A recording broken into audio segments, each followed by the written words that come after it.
Hey, what's up, everybody? Welcome to a marvelous Sunday where we talk about Marvel, Disney, and all the great things that are, coming about from D23 2024. So much content has dropped that it is really exciting. And I'm here with our co hosts. In the order below, I have Paris, Yo, yo. I have Paul, Hey, everybody. and myself, Carlos. So, welcome to the show, everybody. And, Paris, go ahead and take us through the first topic, man. We've been watching some D23 stuff, and it's just exciting what Disney's up to. Yeah. Let's jump into D23. First, we'll start with non-Marvel and non-Star Wars. We'll jump into those in a little bit, but let's start with just sort of from Disney Pictures and all the other stuff. So one of the announcements was Toy Story 5. So they're bringing back the old gang, and they're bringing back all the folks, all the characters from Toy Story. In Toy Story 5, a lot of people thought at the end of Toy Story 4 it was sort of that was the end, but here they are. The gang is back. That's a a couple $1 billion franchise. They've had some pretty big movies in the Toy Story campaign so far in the franchise. So I'm looking forward to this. I know there was a little bit of people saying, "Oh, they should have brought in some newer characters," but who knows what the story is going to be? Maybe they're just sort of the framework to bring in the new characters. Who knows? But I'm pretty excited. I know my daughter's excited, so that's really all that matters. So, what do you guys think? Toy Story 5. What's going on here, Paul? How do you feel about it? I'm interested in it, but I am curious to see where they're going to go with it because it really did seem like 4 was a wrap up kind of thing, and because these toys are now pushing 30 years old, No missing legs or no missing arms or sort of right. still rocking and rolling, right? And I don't think Andy's no longer in the picture, because yeah. What about you, Carlo? What do you think about Toy Story 5? Wow. I remember watching some of the older Toy Stories as my daughter was growing up. So it's just kind of interesting to me that, the franchise is still going pretty strong. I'm happy for it. And I think that this is like a franchise that Disney can certainly max out its potential revenue. It's a it's a really big deal for Disney fans, and there's just so much there with Buzz Lightyear and Woody, and oh man, like the those little aliens from the Crane machine that everybody loves. They even have like theme park rides based on Toy Story. So I mean, poor Andy though. Is he gonna? How old is Andy at this point? Did he graduate? Did he get his PhD? I mean, theoretically, he should have a kid of his own who's old enough to play with some of these toys. Right. So maybe that's it. Maybe the transfer is that, right?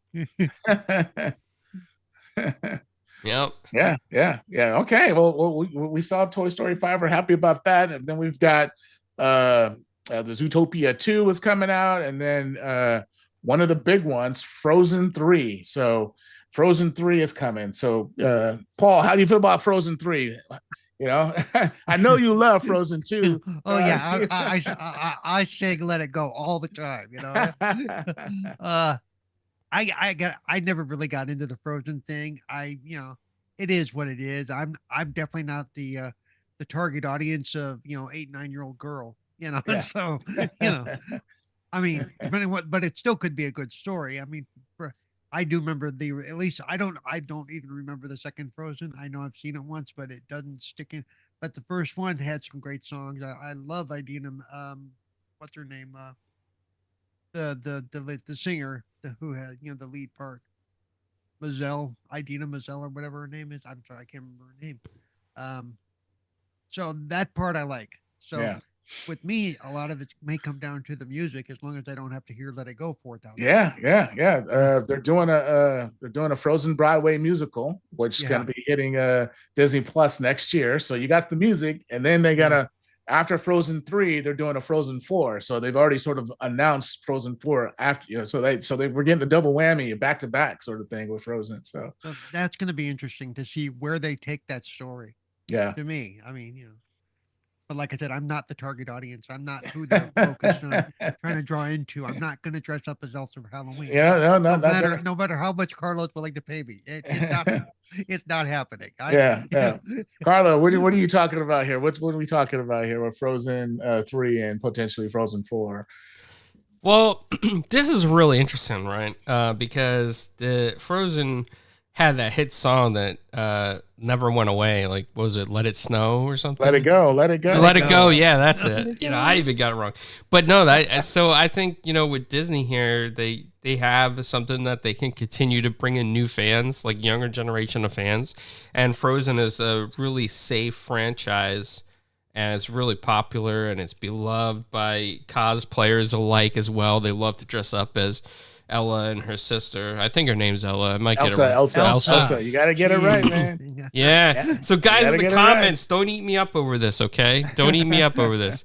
Yeah, but no, it's a safe franchise. It brings in new fans, and even Paul knew who Elsa was, so I'm sure he's a fan. Right. Yeah. Yeah.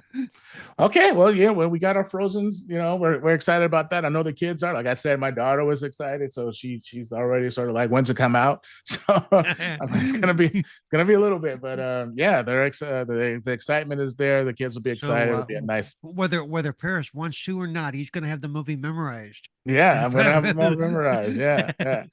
Well, as we continue down, the animation of Disney and some of the good stuff that they have coming. They also made the announcement of Incredibles 3. I'm not sure if you've both seen those two, but the first one and the second one are pretty good. They're pretty awesome family crime fighting superhero team. The Fantastic Four was out there, but now we got the Incredibles. The Incredibles is another version. So it's almost a little bit of another version. They got, Elastic Girl. They've got the little boy who can run fast, and their son turns into anything. He's got superpowers. So, I'm excited for Incredibles 3. Incredibles 2 was pretty cool. I love Incredibles 1. So, I love the characters they got there. Samuel L. Jackson playing I forgot his name, the Frozen guy. I forgot his name, but But I'm super excited about it. And Incredibles 3 is coming. So, Paul, what do you think? Incredibles 3. Did you see this one? I'm looking forward to because the first two. Because even though they're geared toward kids, the humor is always fun.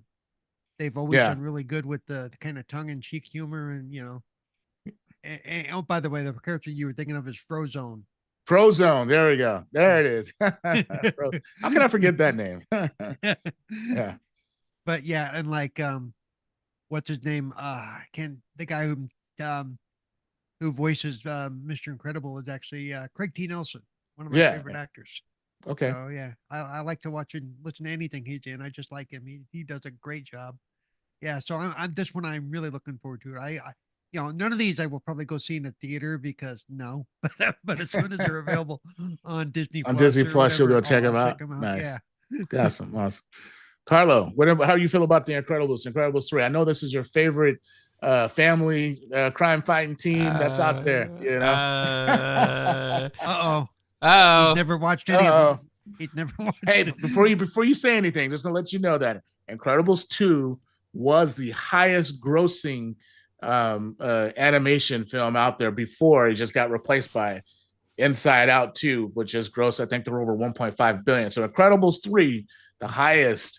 Incredibles 2 was the highest grossing animation film ever until it just got passed up by Inside Out 2. So you got to have something positive to say. Wow, pressure there, Carlo. Make it till you make it, man.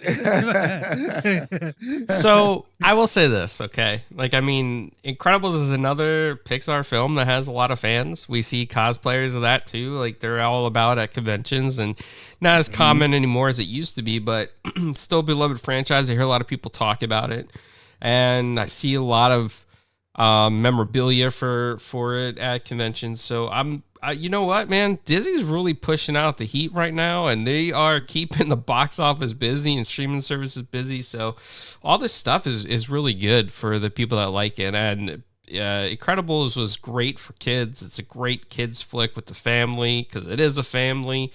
The only thing that I would say is that hopefully now it focuses more on the kids in the family, because we've seen the other people in it. So, and maybe another Lego game will come out of this. Oh, another Lego game's coming out of this sometime, probably. Yeah.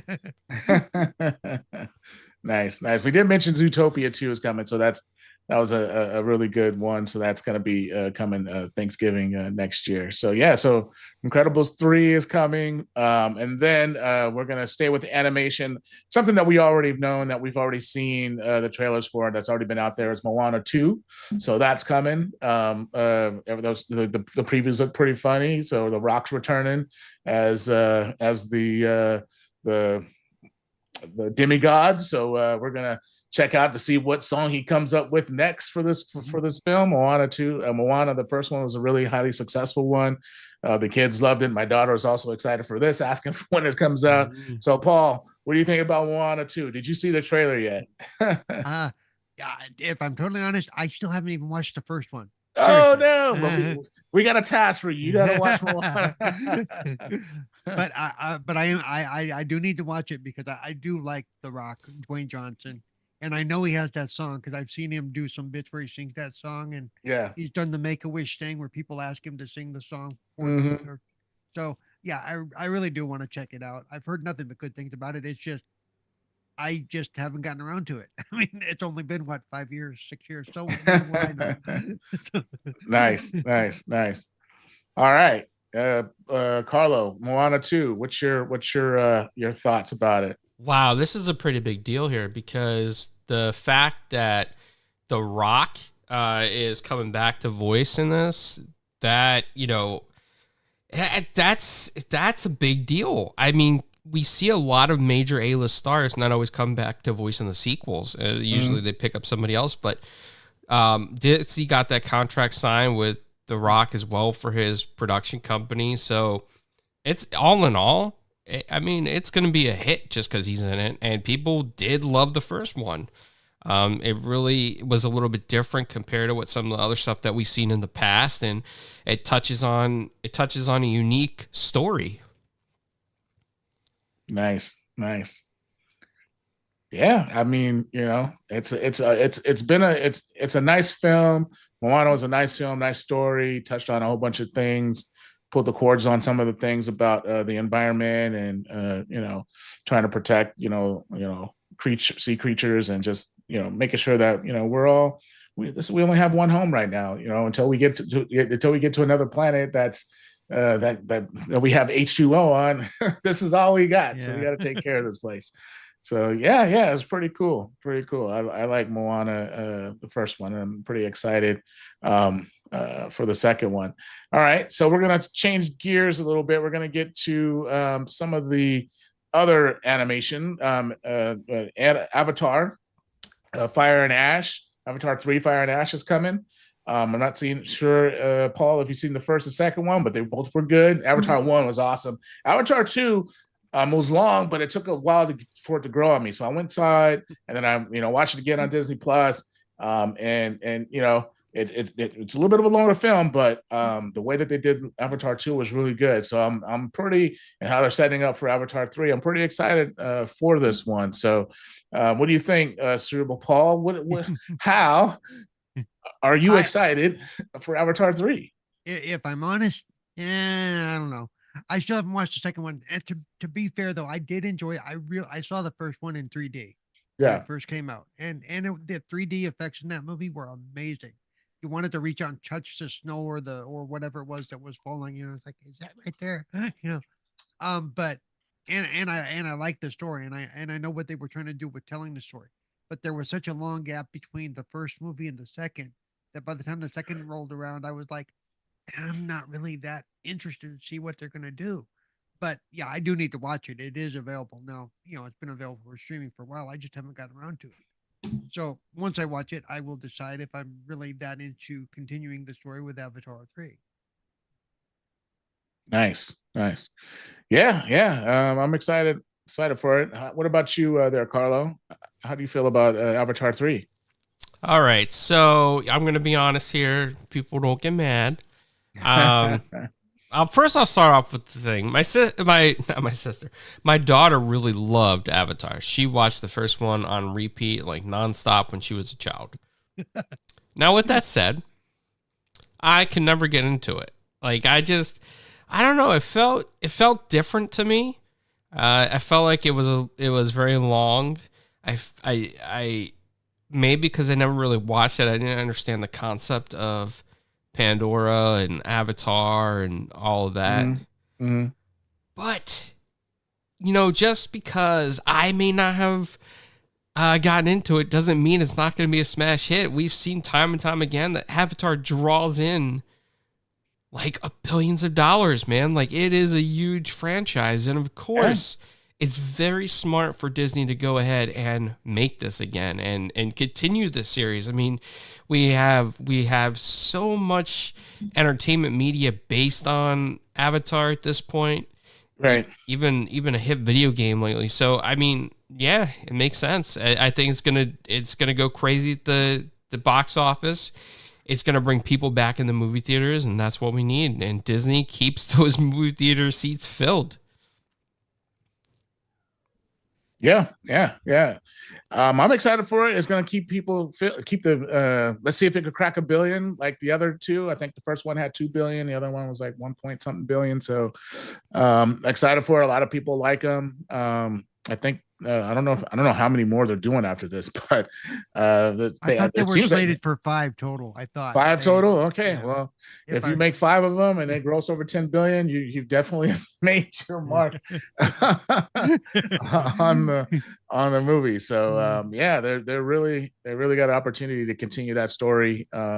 Maybe they end it where the avatars make it to Earth and they come to Earth and they're hanging out on Earth. So yeah, that's cool. All right, so we're gonna continue the theme here and jump into some of the remakes before we get into some of the Star Wars and Marvel things. But Snow White, the live action version is coming out. Now Disney has done all sorts of different Snow White films, and there's other studios that have done it, and as we've seen different versions and variations of it, but this one is a Disney Snow White one. So, Paul, I don't know if you've seen the trailer. I know you know the Snow White story. Oh yeah, yeah, Snow White and the Seven Dwarfs. So, I mean, like, what do you think? Do you think they can bring anything sort of different with this live action version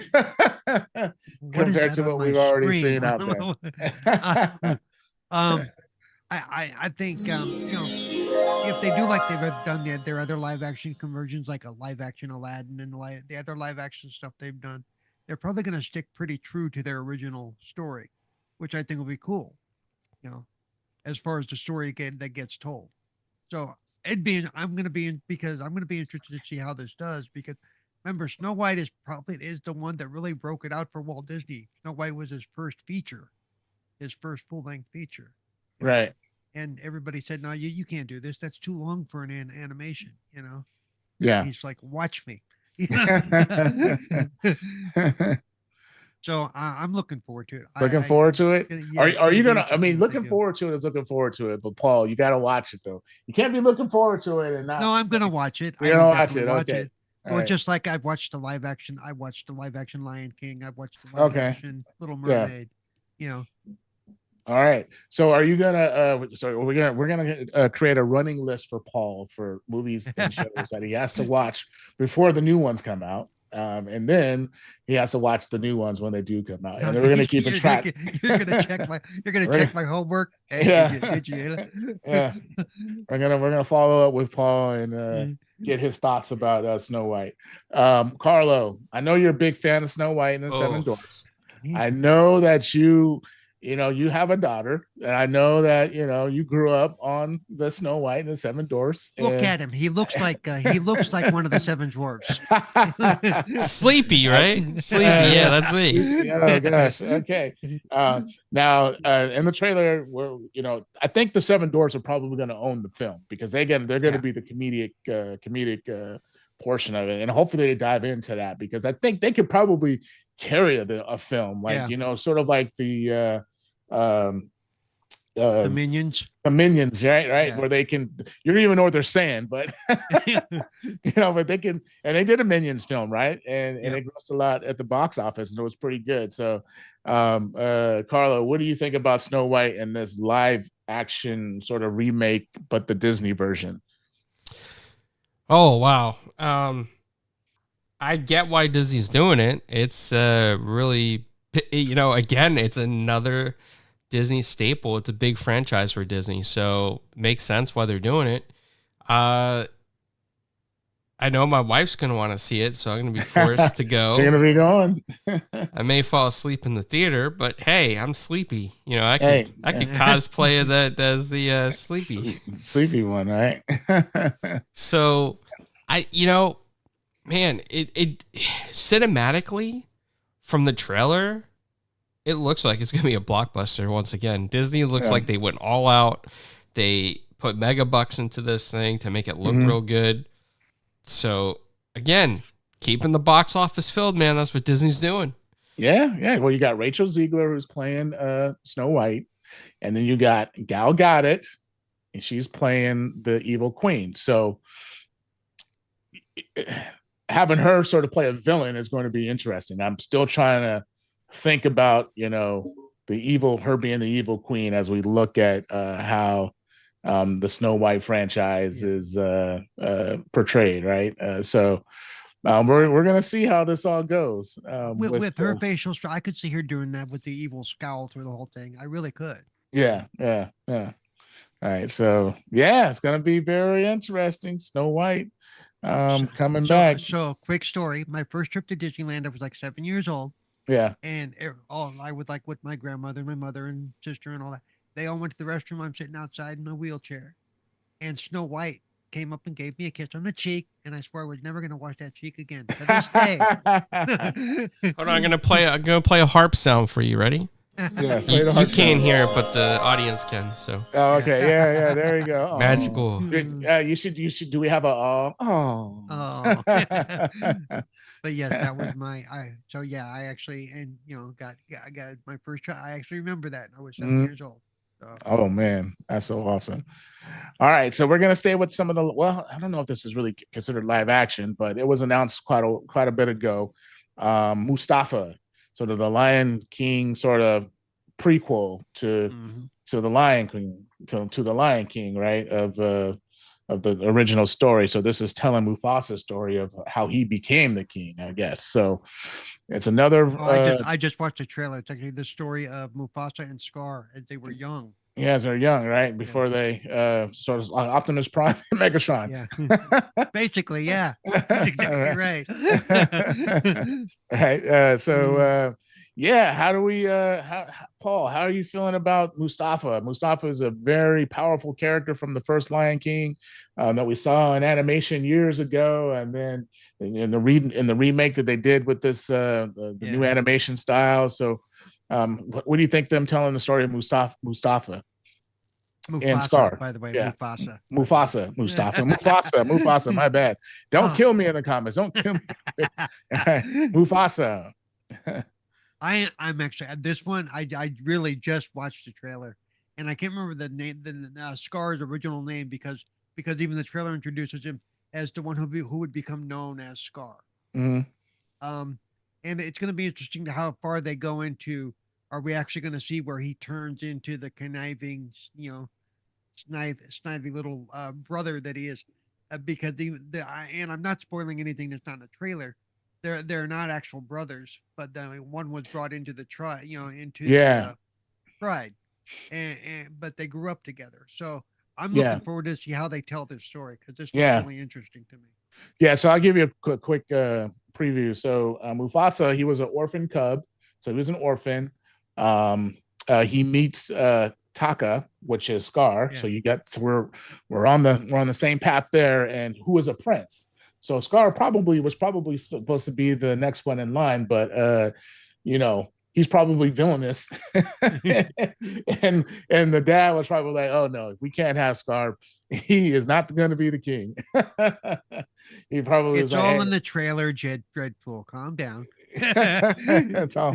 That's right. Yeah. So Taka will grow up to be Scar. So, which probably going to explain a lot, and we may find out how we got that scar. Right. So, that's going to be an interesting movie where the orphan becomes the king because the prince can't hold his own, and it's probably a villain. And if became king, the dad probably wasn't going to have it. It'll become bonus points for me if Elton John does at least some of the music for this thing. Oh, nice. All right, Carlo, what do you think? The new Mufasa coming to a theater near you? This is not. I don't know if I'll be interested in this one. However, I think the live action aspect of it has me a little bit curious how they're going to pull this off. I mean, I'm sure it took a lot of time and a lot of talent to get this thing rolling. So that is the one part that will pique my interest. Other than that, I'm probably going to skip on it. When I saw The Lion King, it made me, when I was younger. Made you cry, right? It made me feel really sad. I don't think I cried, but I was almost there. I was almost in tears at one point. Almost there. Nice. Yeah. It's going to be a good one. I think how they did on the first one, that one actually, well, the very first one, but the one that they just released recently, the live action sort of animation version of it. That one grossed over $1 billion too. So they're hitting their stride with telling some of these prequels and stuff like that, and bringing some of their old characters like Snow White came out in 1937. So like we're talking, that's a long time, almost 100 years ago, which is crazy. And that story still, people love it to this day. So and I think this is the first time they directly touched on that story in particular. Yes, there have been other things. There's been other things that have been done on it, but but there hasn't really been sort of a Disney version of it. So which is cool. All right, so we're gonna keep the story going. So we've covered Avatar, we just covered Lion King. Now everybody was surprised on this one. Freaky Friday 2. No, I'm joking. Freakier Friday, yeah. Freakier Friday. No, we'll cover Freakier Friday in a second, but a lot of people were super excited about this, and I was, as this movie, like the very original movie, was just awesome, and they tried to do another version of it, just really didn't hit. But Tron Ares, this movie, I'm really looking forward to, as someone that loves the Tron sort of mythical universe that they're in, and how they sort of carry on with it. So, Paul, I know you're a Tron fan. I know you love the colors. I know you like the bikes. I know. I did. Well, remember, I was a kid when the first one dropped. The first one came out, right? So, what do you think, Tron Ares? Are you ready for it? October 10th, 2025. They need to, like you said, the second one wasn't that great. They need to kind of redeem themselves there, because the world is an interesting world, and I think but even story aside, what sold the first one was the effects they had created, the light bikes and all the stuff they did inside the world of Tron.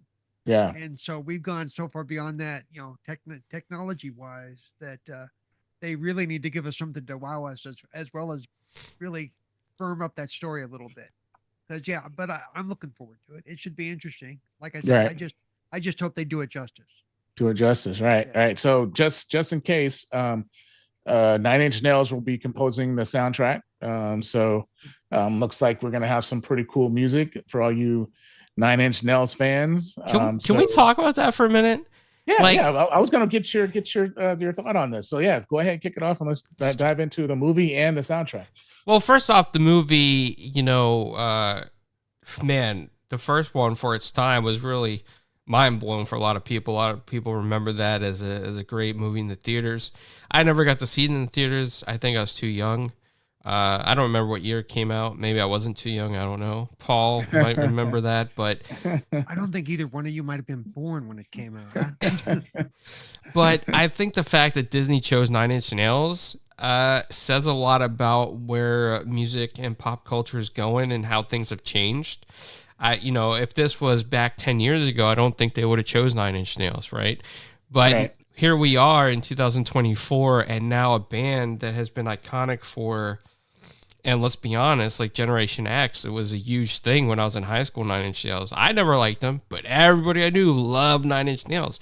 So for the fact that they put this in the new Tron movie, that's speaking to not only trying to get new audiences in, but older audience. It's like, hey, check out the soundtrack by Nine Inch Nails. You remember them growing up? You remember Nine Inch Nails? You know what I mean? So that's a smart move by Disney.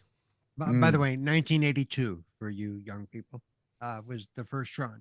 So I was 3 years old. I was alive, but I was young. I wasn't watching it. But I was around. I'm no diaper, but I was probably playing with some He-Man or GI Joe or something. I don't know. Yeah, I think even if it was on TV, you probably weren't even what it was. Couldn't even recognize it. Right. I probably thought it was boring back then. Where I was my age. Tron Ares. I guess this version is the AI is going to come to the real world and do some things. So I'm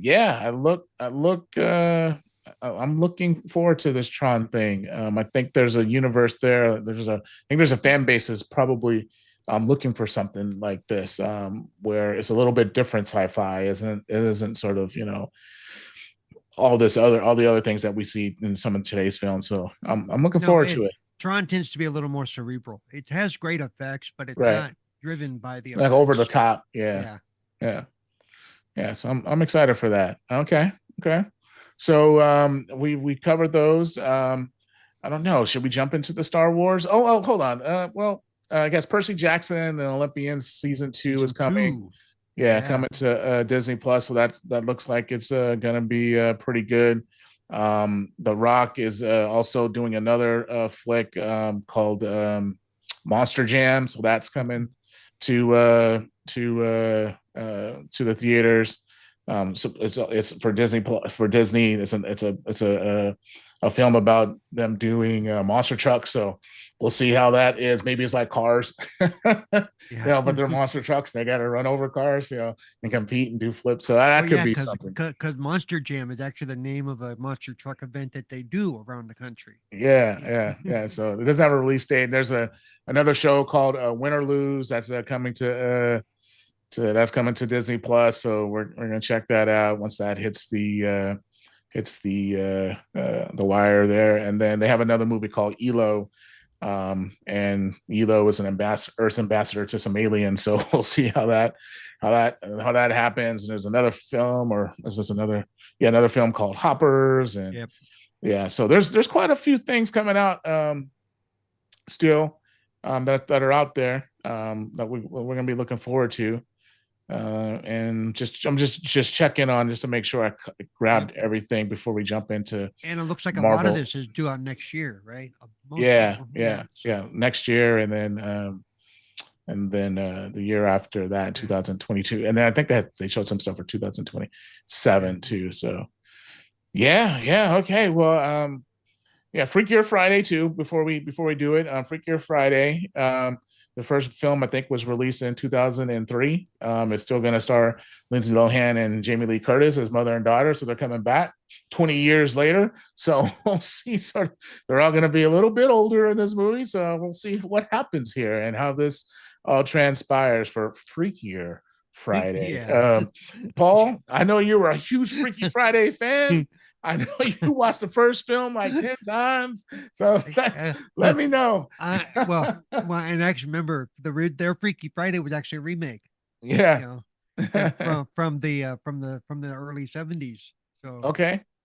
But yeah, I'm a Jamie Lee Curtis fan, but this one has me interested because I really if I really went through what was going through my head, I would probably get in trouble. Because you're right, they're 20 years older, and Jamie Lee Curtis is pushing 70. It's like, would you want to be a 40-year-old person leaping into a 7-year-old's body? I Well, it think might be that'd be freaky. her That's granddaughter. She yeah, might be a that'd be granddaughter. yeah, might Maybe be they a all granddaughter. switch. Yeah, and that could be it too. Yeah. So yeah, it's gonna be interesting where this goes. I will watch it when it comes to streaming. All right. All right, Carlo. Freakier Friday too. I know you're a huge Freaky Lindsay Friday Lohan fan. fan, He's a Lindsay Lindsay Lohan Lohan fan. I know that you watched a lot of listen to her. Wasn't she a music artist too? I think did she have some Yes, songs? I don't know. yes, She yes. did. She did Herbie, the Love Bug, I think. Yeah, Before she yeah. had Yeah, her she's done a wild lot of. years. Actually, that's funny. She's done a lot of Disney remakes. Herbie was a remake. Yeah. Mm. Freaky Friday was a remake. Yep. Yeah, okay. So Freakier Friday too. Before we jump into Marvel and Star Wars, Carlo. So what I want to say is that I think this is a pretty big deal because we've seen, first off, let's just talk about a little about.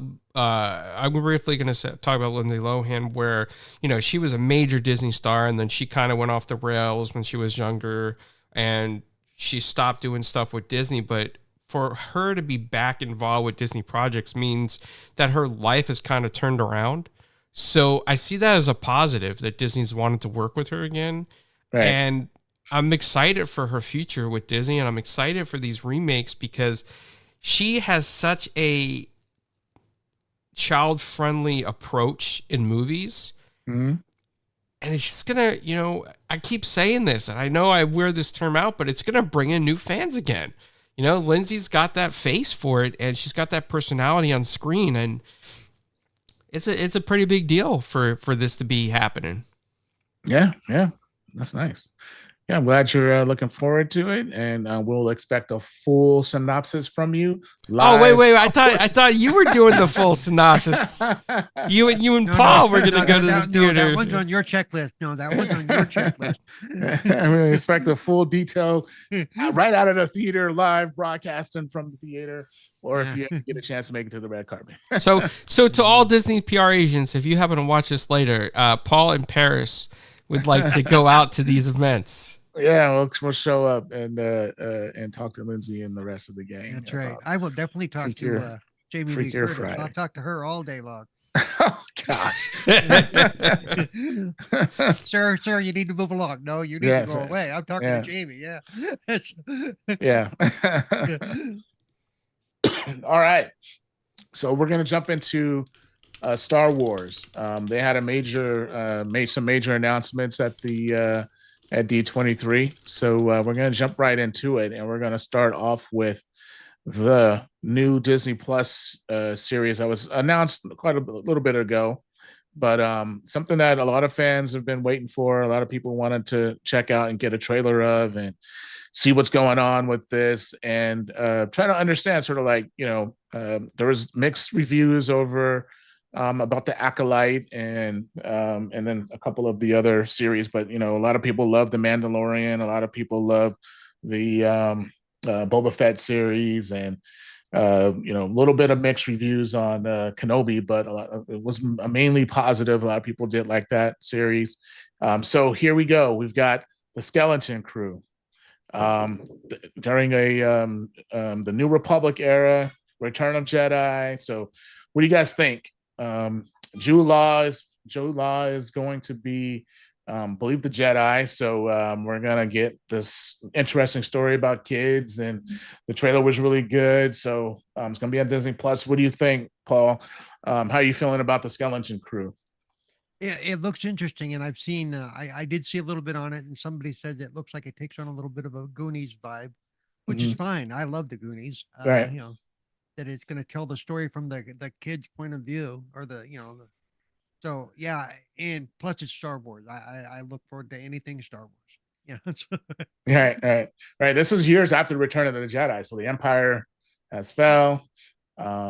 This is years after, so it could be in the same universe. The New Republic type stuff. The New Republic. Yeah. So this could go a totally different way. This will be interesting to see because they're not touching on history we already know.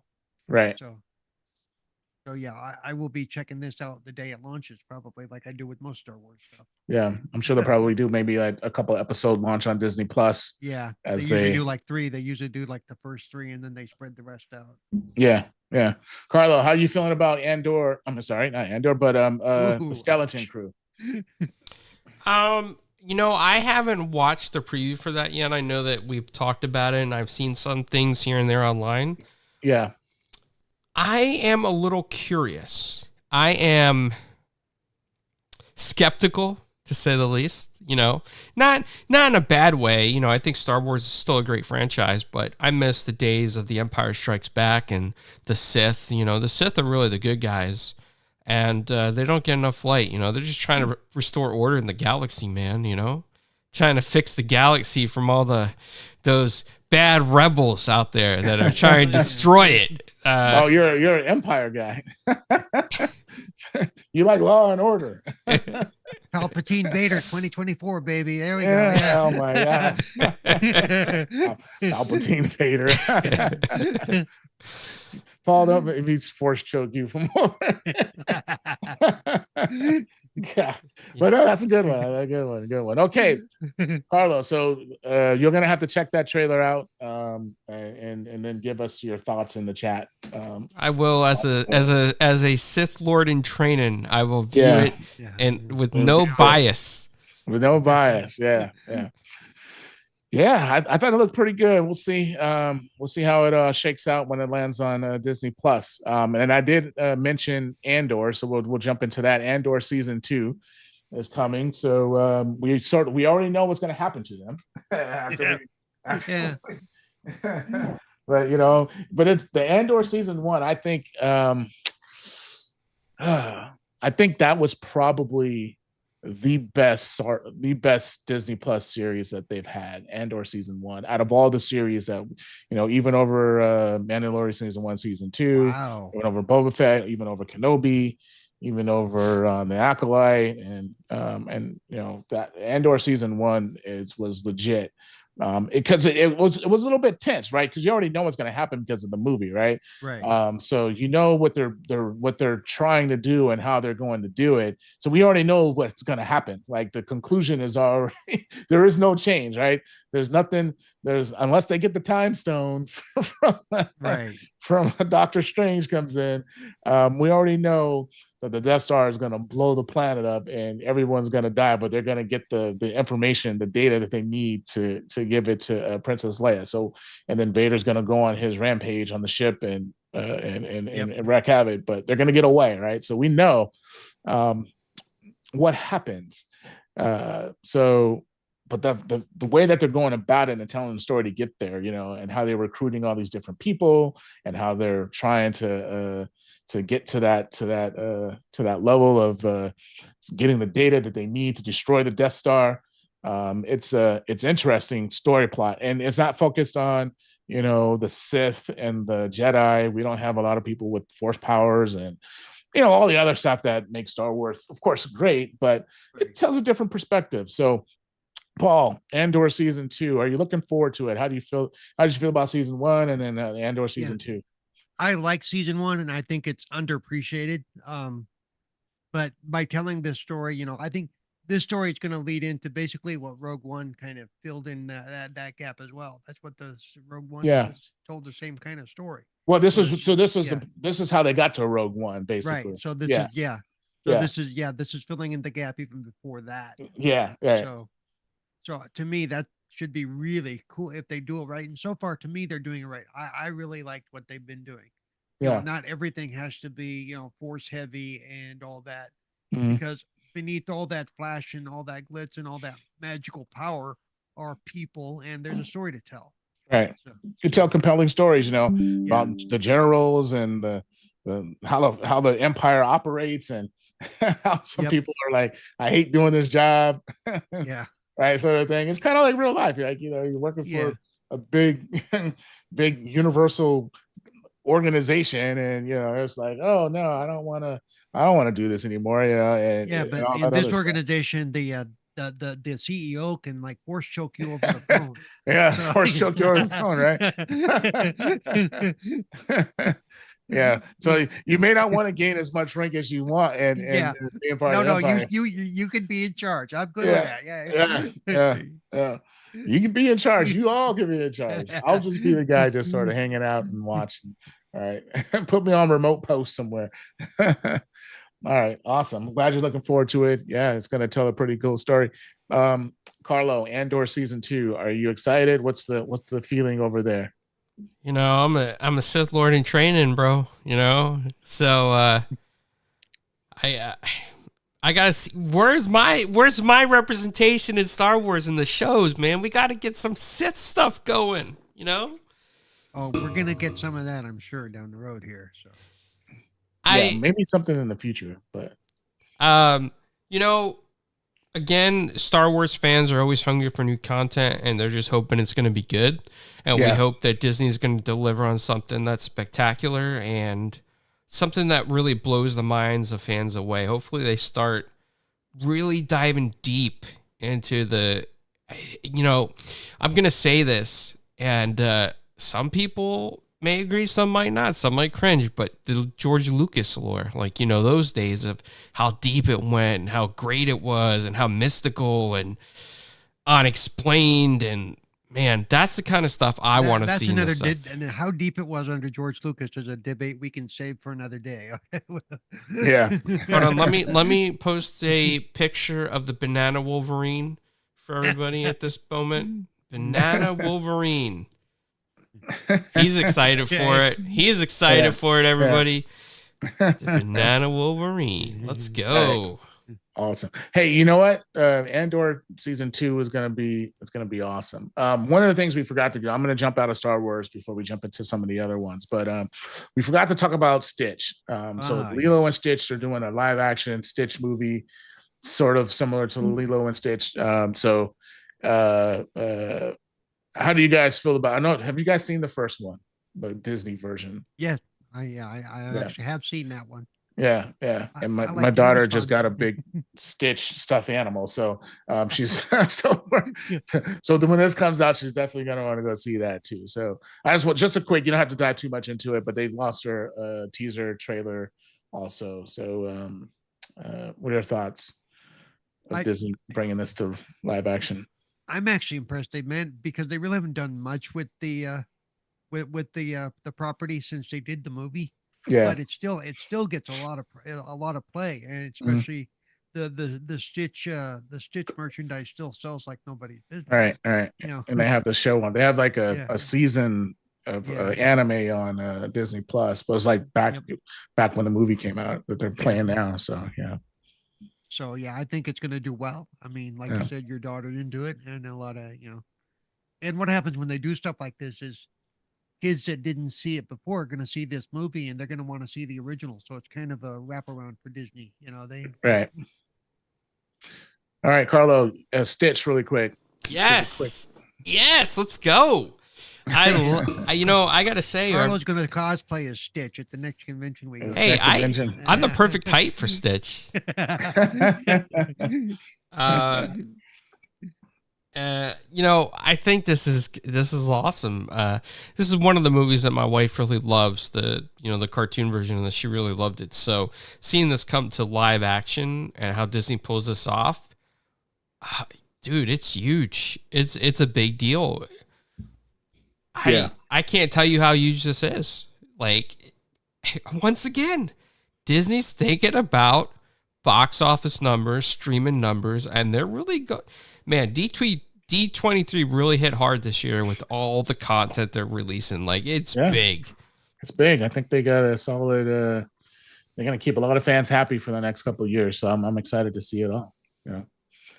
All right. So we touched on Stitch. Okay, we'll jump back into the Star Wars universe. For people I did want to say real quick for Carlo who wants to be represented from the dark side stuff. If you haven't watched it yet, watch Acolyte. Yeah, Acolyte just finished up. Yeah. There's a sort of a dark side. There's they tell a pretty interesting story. The cliffhanger is really dark sidey. So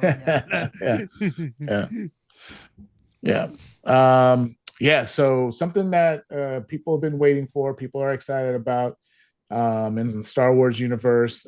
Probably the little man, as has taken the world by storm. Grogu, aka Baby Yoda.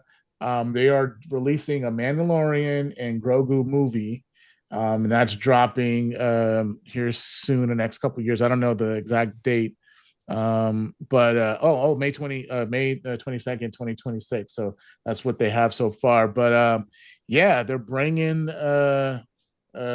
maybe they're closing the chapter on the Mandalorian franchise because they did pretty good on Disney Plus. Both seasons were really, really good. And now they're doing a movie on it. So you got Din Djarin as being played by Pedro Pascal, who's the Mandalorian, and then we have Grogu, who's played by Grogu. I don't know. I don't know how I don't know if he's animated or not. Or a little stuffed animal. It's pretty cool.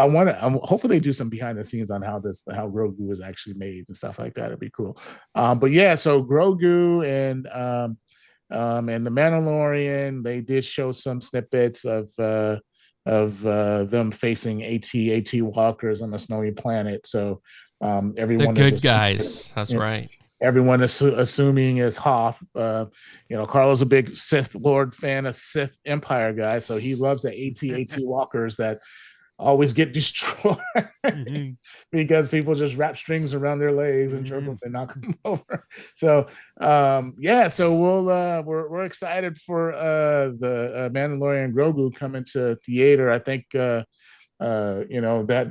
show did have some Jedi and Sith stuff going on with it.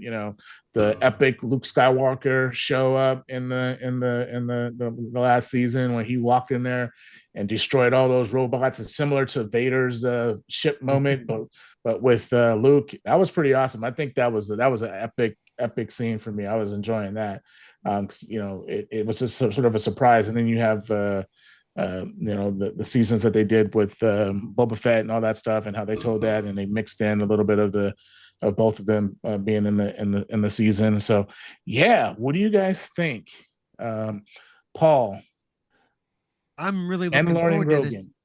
I'm kind of, so we're not getting a Mandalorian season 3, which is kind of a bummer. Yeah, this is a movie. Yeah, they're doing live action movie. Yeah. And it's not coming out till 2026. So we get to go a whole nother year without any new Mandalorian. So, almost 2 years. Yeah, 2 years. So yeah. So I mean, I really enjoy the show. And you're right. We know Grogu is a Force user, whether he knows it or not. Seems. I also think he's older than he seems to be because of the way he tends to react. So yeah, they age different. Yeah. So I am really looking forward to this. Of course, that's because I enjoy the story as it is anyway, because I love watching Pedro Pascal do this, even though he's in like everything now. But yeah. Pedro's hot in the streets, like in the movie streets. Like he's been in a lot of stuff. He's also going to be in Fantastic Four. We'll jump into Marvel. And a few other things, the video game, Last of Us. Yeah, they don't have a weak cast because you have Giancarlo Esposito, Katie Sackhoff, who I absolutely adore. So Carlo, what are you thinking? The Mandalorian Grogu movie, blockbuster, like legit. Seeing a Mandalorian and the outfit and a movie and a big screen again. There's going to be a lot of cosplayers happy because they dress as Mandalorians a lot. That's like one of the most common costumes. Yeah. So we're going to see cosplay parties going to the movies of this stuff. But I don't know if that one is going to necessarily be the blockbuster movie for Star Wars fans. Or the casual market, I should say. Star Wars fans are going to go see it regardless. But I don't know if it's going to catch on with the major market. I'm a little curious about that. However, again, Disney is trying to fill the box office seats, and anything that goes into a movie theater helps keep those things open. And it creates entertainment for everybody. So it's a great thing. Once again, Disney just should have done a Sith movie on the greatness of the Sith. Oh, jeez. But hey, Next, he's going to want Juggernaut to be in a Star Wars movie. Okay. hey, that's not a bad idea. You want to talk about that? I can talk about that for years.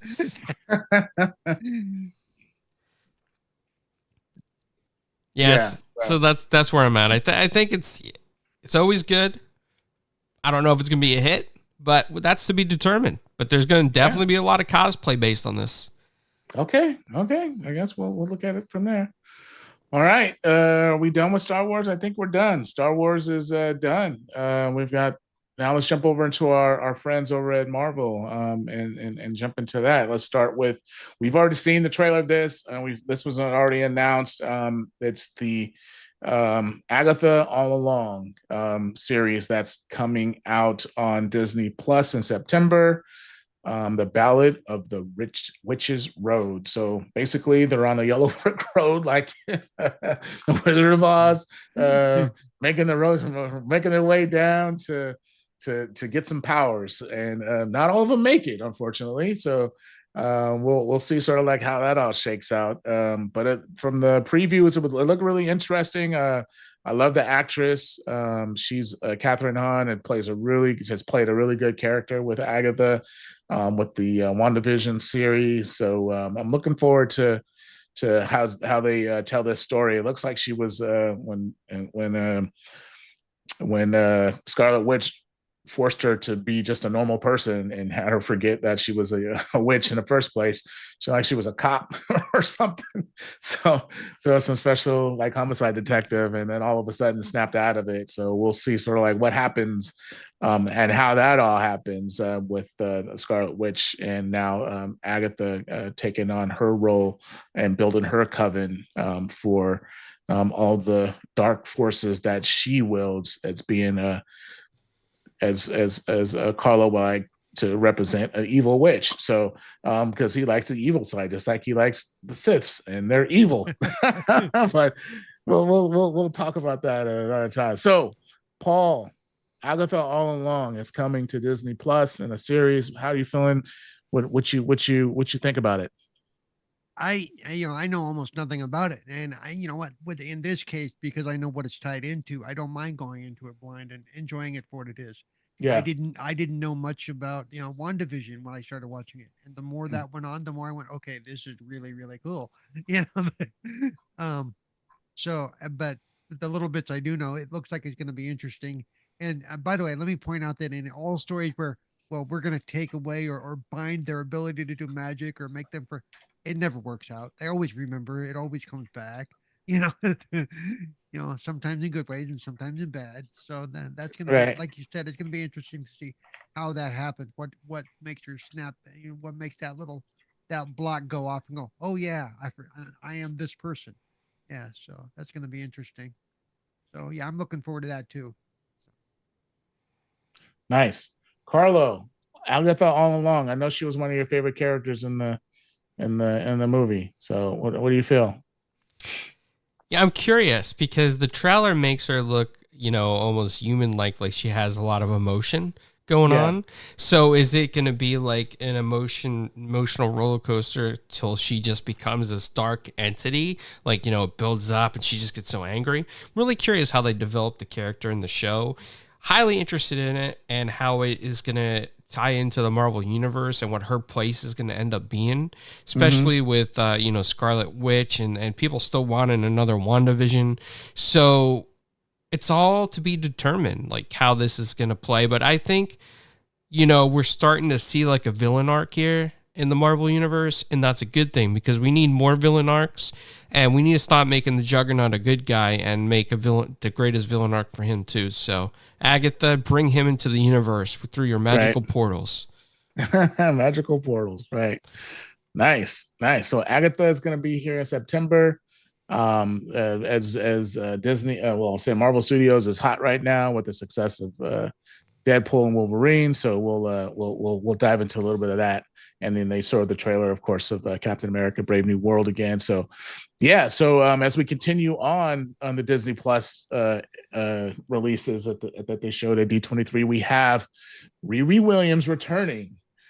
She made her debut in Wakanda Forever, and she's coming in with her own show on Disney Plus called Ironheart. And they're going to tell that story of how she was, and how she developed her own suit, which she did in the comics. And even though that we saw the suit from Wakanda Forever, when they told her she had to go home, she couldn't bring that suit with her. So they're like, "Hey, guess what? You can't take this with you, little girl.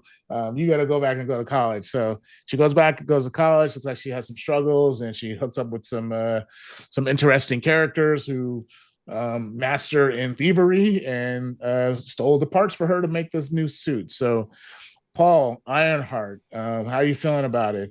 There was mixed reviews, but I think just maybe just the character in itself, because the no Tony Stark. A lot of Yeah, people complaining about sort of that, and her replacing Iron Man, which this isn't right. the case. So, how are you feeling about Ironheart and what it can bring to Disney It's Plus? it's one of those things that, unlike some of those people, I'm gonna watch it. I'm gonna watch it for the story that it tells, based on its stuff. I'm not gonna be freaked out that there's no Tony Stark and that it's not. That's okay. But because they just need to tell an engaging story to tell her story. You know, don't tell his story and wrap her around it. Tell her story. So I'm looking forward to it. It'll be interesting to see how they do it, and what they do with it. You know, so that's another one that I will be catching as soon as it's there. And, Mhm.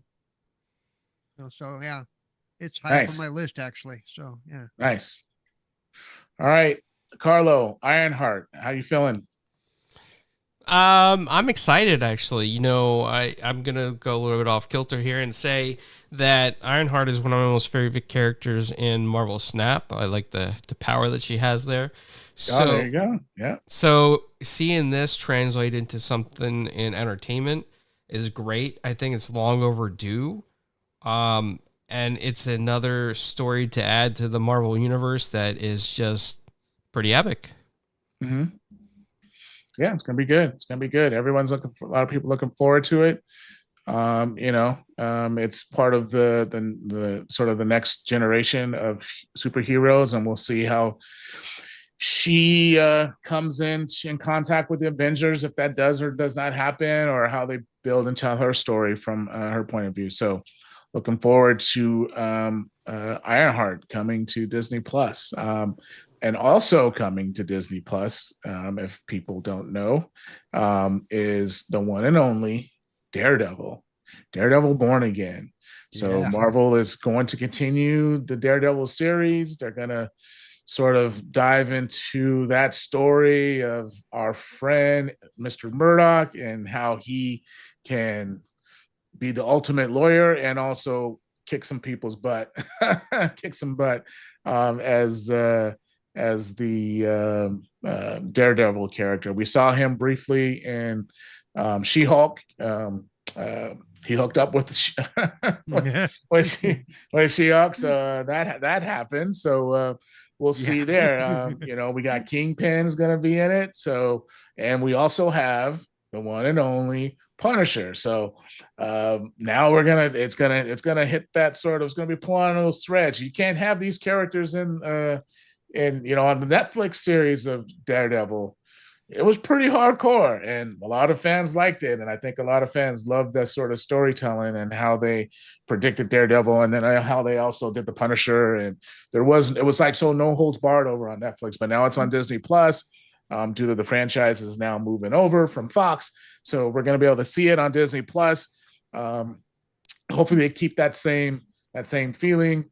Paul, Yep. Daredevil, what's your thoughts and how are you feeling about it? Like I said, you hope they keep that same feeling, but they've said that the Daredevil we're gonna see the is not the Netflix Daredevil, so they're gonna Yeah, do some changes, yeah, and so I'm really looking forward to this, especially since they're bringing back.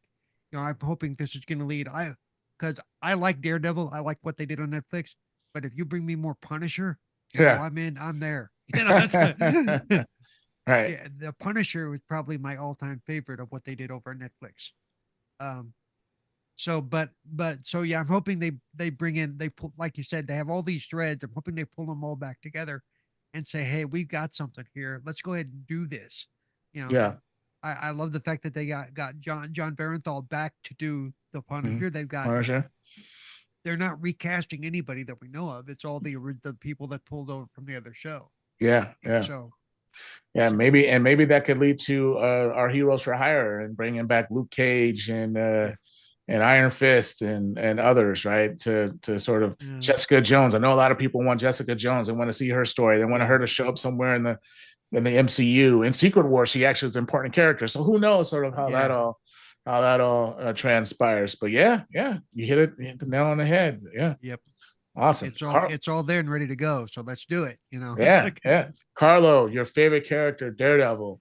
Are you excited for him to come to Disney Plus? It's going to be I know it's going to be a lot of episodes that they're shooting. They had to do some reshoots. They had to change some things around, but it looks like they got it all together. And they've got the Punisher, they've got Kingpin. Off the Echo series, we saw some of that, and then we saw him also in Echo, the Echo series. So what was the other one? The Punisher was, Kingpin was in. Oh, Hawkeye. Yeah. The Hawkeye episodes. Yep. Hawkeye series. Yeah. So, he was in that. So we got to see him there and him going at it with Echo and him going at it with Hawkeye and all of them. So yeah, it looks like he's hopefully we get the bros back, Carlos Navarro. Hopefully we get the bros. I've been saying Marvel Studios, you got to tell the story from the bros. That would hit. Yeah. I'm telling you, the bros, man, the jumpsuit mafia. I'm telling you, we can get them going. But Carlo, how are you feeling about Daredevil and all the opportunities to tell these stories on Disney Plus? So with Daredevil, I'm a fan of the Kingpin in this one. Yeah. So, the fact that that's there, it's great, man. Other than that, Daredevil character, he's like, for me, he's like a character. But hey. Come on. Okay, next time we do this, we're not inviting Carlo. Just you and I. Yeah. All right. Okay. So there it is. I heard that one. Yeah. Okay. So Daredevil. Okay. So did you watch it on Netflix, Carlo? No. Okay. Well, he's a fraud. Pause. Okay. So now we got some homework for you. And we're gonna pause this. We got some homework for you. Now I'll be fair. I watched maybe the first 2 episodes, but that. Oh no, you got to get beyond. You got to get in that. Yeah, you got to get in. I watched more of the Flash than Daredevil. Oh, okay. So wait a minute. Okay, we're not gonna do any comparisons, but we need you to go. We need you to take a break. Pause any other shows that you're watching. Spend some time watching the couple seasons of Daredevil that they have on Netflix, and then you come back and tell us how you really feel. Yeah. And then also go watch The Punisher. Did you watch The Punisher series? Yes, of course. John Bernthal. Yeah, he's great. Okay. Well, if you like The Punisher, you should like Daredevil. Yep. Oh my God. And you also need to go watch Luke Cage because Luke Cage too. Luke Cage and Jessica Jones. Jessica Jones series. Jessica Jones. Yeah, you got it. The other one with the paper fighter. Sorry. But... Oh, okay. Yeah, we could talk about Iron Fist another day. But for right now, you got to jump into that Daredevil series on Netflix and catch up as they're going to continue that story on, and they haven't recasted anybody. They're bringing back a lot of the characters. So, yeah, I think it's streaming on Disney, isn't it though? Yeah, Disney Plus. Yeah. It'll be streaming on Disney Plus. So we've got Agatha, we've got Ironheart, and we've got Daredevil all coming to Disney Plus. Yeah, so pretty excited about the lineup for Disney Plus, and that's just for the TV shows. Now, we're also going to jump into the Marvel animation because we're big on comics, we're big on animation, visually and stuff like that. So they're dropping the next season of What If. They're doing another X-Men 97. We have the Eyes of Wakanda, and then we have Marvel Zombies. So we've got all of these Marvel animation shows coming to Disney Plus they're gonna rock it. So we've got What If. We already knew that was coming. That's I think season 3. And then we got another season of X-Men 97, Wakanda, The Eyes of Wakanda, and Marvel Zombies. So, oh, and one more thing. They're also doing Your Friendly Neighborhood Spider-Man. So they're doing a Spider-Man too. So that's going to be another one that's coming to Disney Plus. So it's going to be him in high school, but Yeah. it's going to be animation. So, it's going to be something, for the kids and for folks that want to jump into that version of Spider-Man on Disney Plus. So we don't have to dive into each one of them too deep, but Paul, are you excited for the lineup of What If in the next season of What If as they continue that story? Oh, definitely. Continue it. What if is always fun to watch, and it's interesting to see the different stories they tell. Mm-hmm. And they've always been fun books to read too. Right. The comics themselves. Yeah. Are some incredible stories. You go, okay, this is really cool. This is a really interesting take. Right.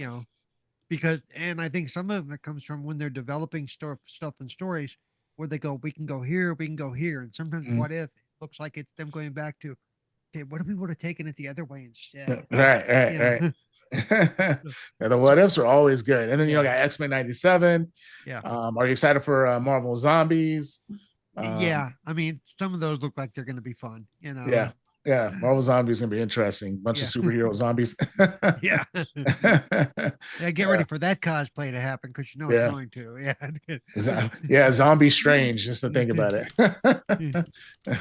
Yeah. Then Eyes of Wakanda, that's going to be something new.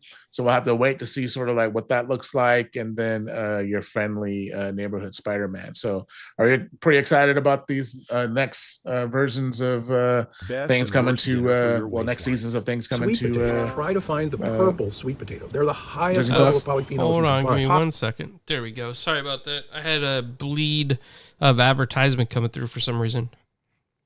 Oh, okay. So where are we at right now? Oh no, we're good now. I fixed it. Okay. All right.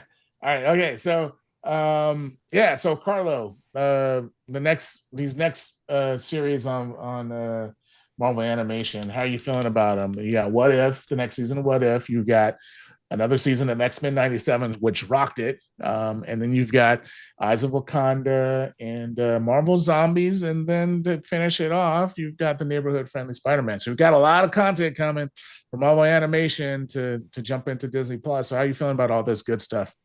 Excited. I mean, the What If stuff, I love What If. I always have. As a matter of fact, Paris, you and I interviewed one of the guys responsible for the What If series in the 80s, Mariano Nietza, over there at San Diego Comic-Con. So excited for that. Marvel Zombies, I just love the concept of it. I wish I would have got the original comic book series because I did not. I didn't even find a second printing of it, but I got it digitally. So it's another favorite of mine. And Spider-Man, he's one of my favorite superheroes. He's probably like my A-tier superhero in the Marvel universe because other than that, the villains, Galactus, Thanos, and Juggernaut are there for me. Right. Mm-hmm. Nice. Yeah. They might do a What If. What if Juggernaut was a good guy? Or no, what if Juggernaut was an Avenger? That would be like, that would be a good What If story. What if Juggernaut had a heart? What if Juggernaut had the full Infinity Gauntlet? Yeah, what if Juggernaut was an Infinity Gauntlet, right? There's a whole bunch of different stories we could tell about Juggernaut. What if Juggernaut was smart, right? Yeah. What if he had an IQ that wasn't just in the double digits? Whoa, Paul, calm down, Paul. Yeah. What if, right? So there's a bunch of stuff about a What If series that we're looking forward to.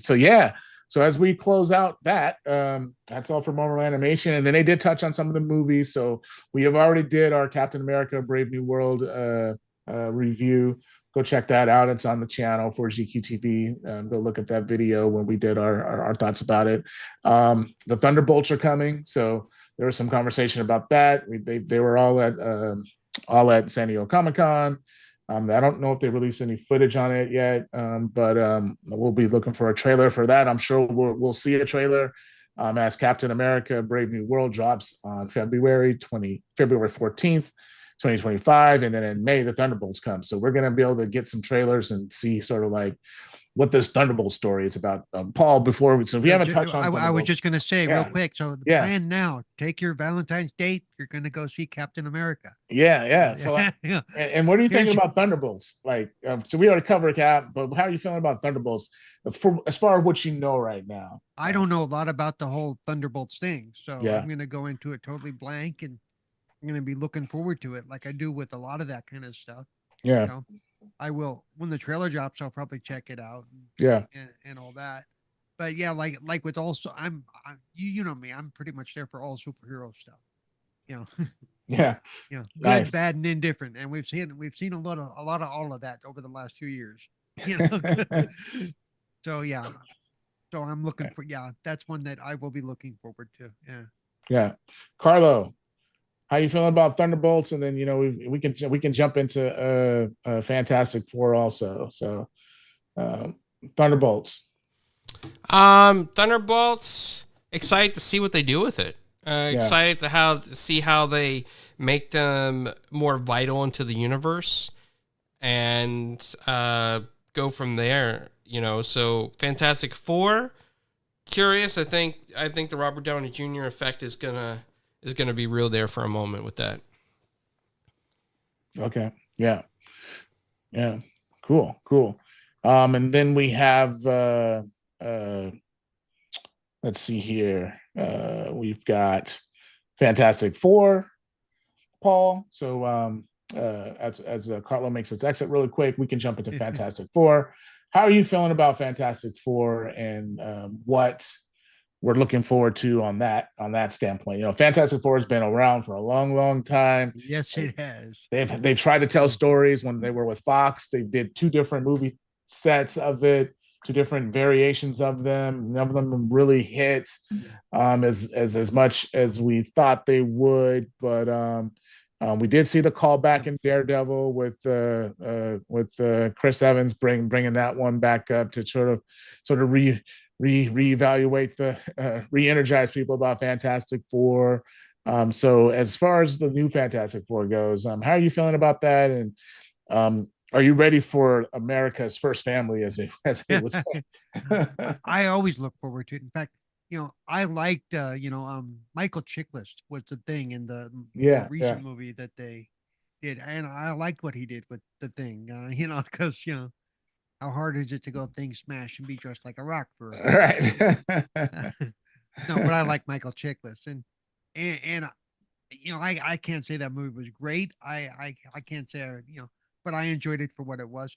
In fact, I think floating around there is the never broadcast, never seen version of the movie. The directors out there saying that it was underappreciated. And I've seen the snaps of the costume that they're going with for this movie. Yeah, it's kind of retro. Yeah, kind of very retro. Yeah. I mean, I actually, growing up, I loved the Fantastic Four. I grew up with they had an animated series too, in the 70s or whatever. Mm-hmm. So yeah, I'm looking forward to it. I hope they can tell a good story with it. For some reason, you're right. They've never managed to yet tell a gripping story with it in a movie.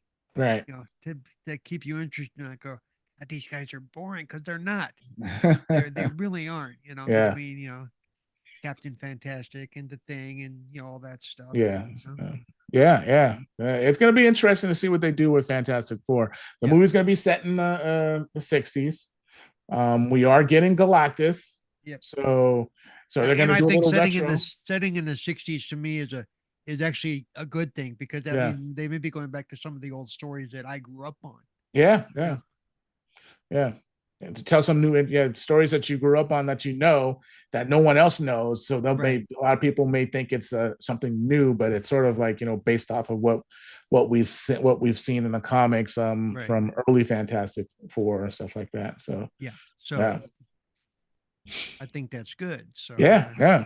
And then how as they bring out the Fantastic Four, They announced at San Diego Comic-Con that Robert Downey Jr. is going to be playing Victor Von Doom. So, and Von Doom is attached to the Fantastic Four. So it'll be interesting to see sort of like his role when it comes to the Fantastic Four being based in the 60s, and then how he is supposed to come back to this. I don't know. We just don't know yet. And then Galactus, And I honestly think, and I think I said this last time we spoke, and maybe or I know I said it on one of the shows. Yeah, when we did the San Diego Comic-Con that this could be a matter of, hopefully it's not just stunt casting to bring it in so people are going to go see the movie. I want the movie to be able to stand up on its own. Yeah. Because if it doesn't, well, if as soon as they're done with Victor Von Doom, then what are they going to do? So it needs to stand up on its own. But in the end, I think, at least for the first kickoff to get people into the theater, this is a good idea. Yeah. I just hope that it really has a strong story on its own. Mm-hmm. So, I'm curious about. I will want to see in the theater too. Yeah. Right. I'm curious about Galactus. Right. Like, why is Galactus like the whole did the Fantastic Four sacrifice themselves to stop Galactus? What's that all about? So it's gonna be interesting to see sort of like how that all ties in. Yep. And the other thing is, they're in the 60s. Are they going to do some magic movie thing where the sequels are going to be more modern day? Right.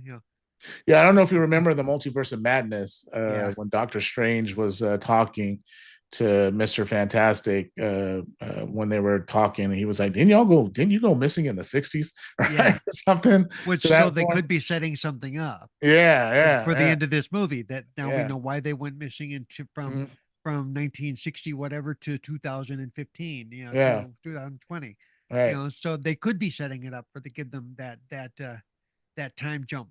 Yeah. Which if they do it right is cool. Yeah. Or maybe Doctor Strange needs them in his whenever. So that's one thing. Like if you look at the timeline for movies, like we're missing the Doctor Strange movie. So I wonder where it could fit in all of this, or is it after? But I think it has to be. It might be the film that comes out between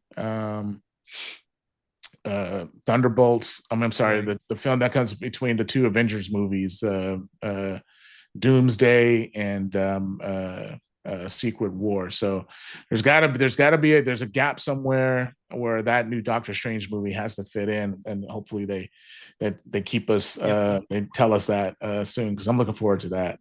I gotta say though, I am really looking forward to Secret Wars. I want that movie.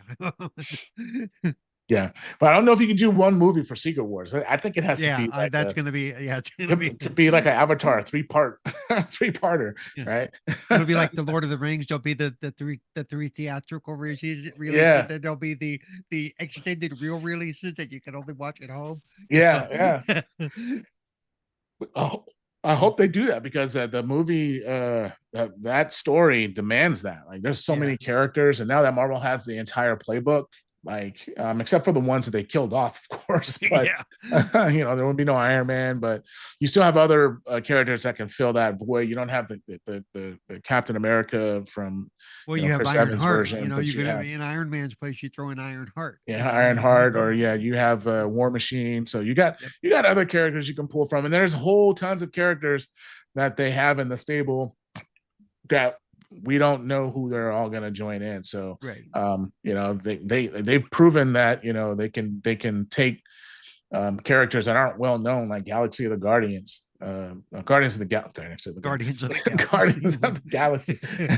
Guardians of the Galaxy. They take those characters and make them into something bigger, and be able to tell some pretty good stories with the right cast. And they're not overplaying the hand of these characters. They're sort of like within a relatable group, right? They're not like this. And that goes back to kind of what I said is those movies did well, not only because of the casting, but because of the stories they told. Right. And in the style they told it, Yeah. Not too serious. Yeah. If they would have tried to do Guardians straight serious, that would not have worked. No. Yeah. The comedic aspect of it, everyone's got their own trauma, but it's they brought them together, and they sort of bypass their trauma, and they bypass all the things that they've all been through to create this new sort of family and become a team. So I admit I am surprised they haven't done a Rocket Raccoon solo movie. Yeah, Rocket, Rocket and Groot. him and Groot doing a Yeah. thing, you know. Yeah. Well, they're the new crew, so we'll see sort of like how they tie in for whatever they do with Thor 5 and whatever they do with all the rest of the sort of characters, and based off the new stories that they're gonna come with. Like they definitely should do another Guardians of the Galaxy movie. Yeah. And personally, I hope they course correct Thor. Oh yeah. There's a lot of things I think they've done positive with Thor, but I think, and I'm sure Marvel Studios have seen and heard the feedback and things like that. Like if you were to look at Love and Thunder, like one of the things that I really enjoyed is like I like how they did with I like what they did with Gore, but I just wish we got more of him. Like tell us a story, like show us like really how he's taking care of all these gods. I just don't want it to be on a news report. My biggest issue with, since we're still waiting for Carlo, my biggest issue with Love and Thunder was they didn't seem to know what story they wanted to tell or the tone they wanted to use. Because it started out really dark and I went, okay, this is gonna be awesome, and then it flew off into Cheese World, and I'm like, what just happened? All right. Well, I mean, like Thor's going through this self-identity crisis again. Like, I mean, I thought he went through that during Endgame, right? Or like as he became Thor in Infinity War, and then after that he got and then you know. And my biggest issue was like the kids that were captured. At no point when we saw those kids did they look terrified.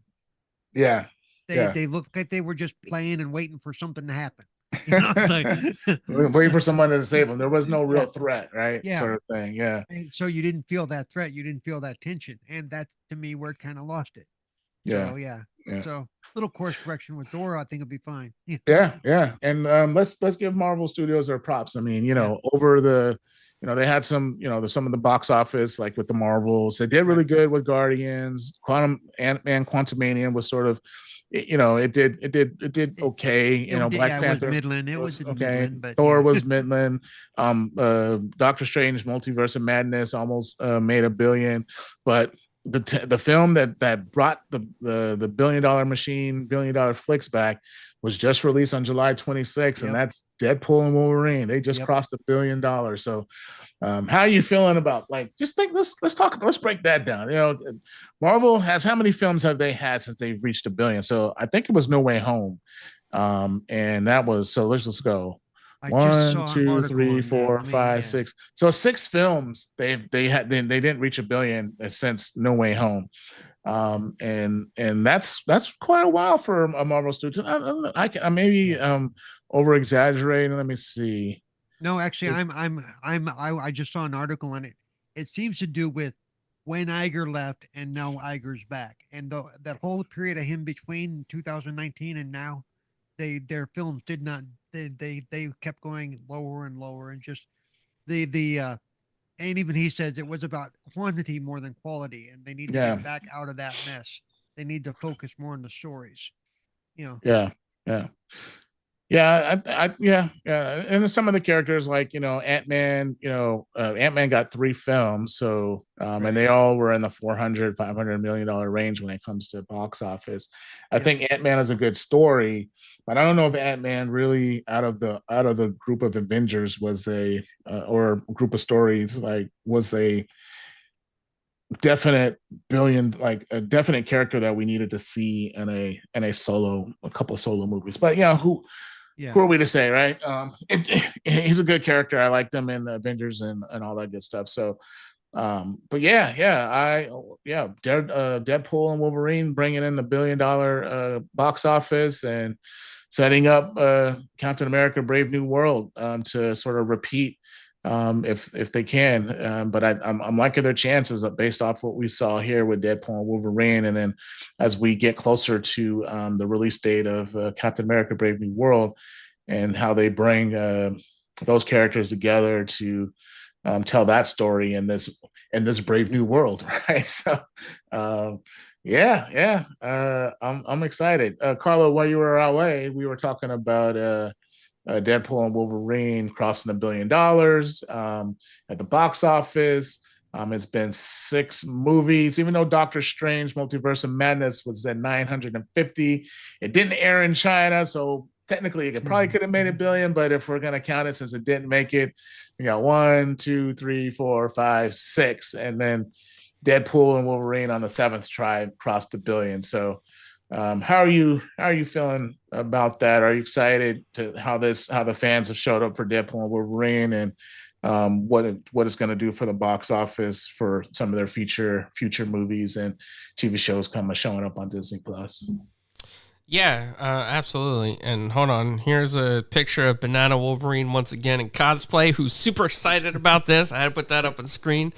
No, but I think that, you know what, the fact that it did that, because, you know, we've been seeing this narrative for a while now that, you know, movie theaters are dying, theaters are dead.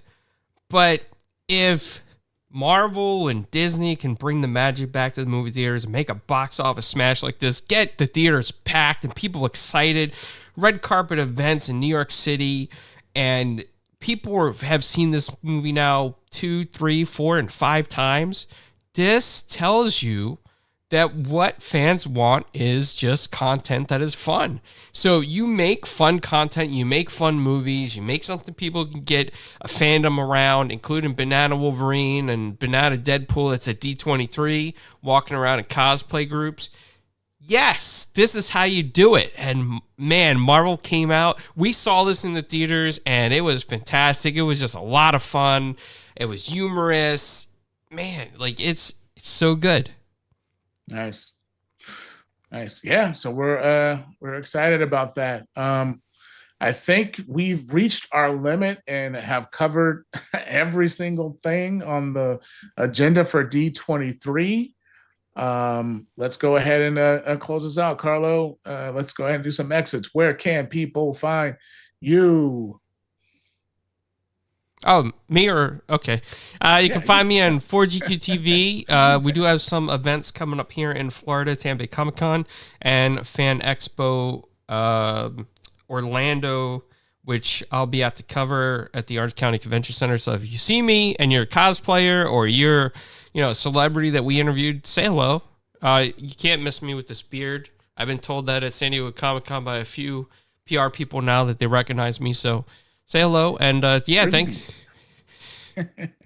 I was saying, fear the beard. That's because his picture's on the paper that says "Do not talk to." It's really kind of do not approach. Yeah, do not approach. All right, Paul, where can we find you, pal? You can find me on X, formerly Twitter. It's Cerebral Paul 1. Twitch, it's Cerebral Paul. Mondays and Thursdays here on 4GQ TV. Let's see, Wednesdays on the Xbox Ambassador channel for Gaming Differently with Cerebral Paul. And of course, this coming up weekend, you can find me in Chicago at Fan Expo Chicago. And I will be the one on the scooter making a lot of noise and running people over. All right. And you can find me on Twitter at plock77.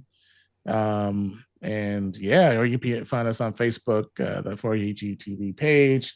And if you want to join a Marvel Facebook group, go look up Marvel Cinematic Universe on Facebook and join the group. We talk about all things Marvel and have some fun with it. So yeah. And thanks for folks that have tuned in. If you haven't, please check out the stream and yeah, give us some likes and some comments, and we'll catch up to y'all later. Peace.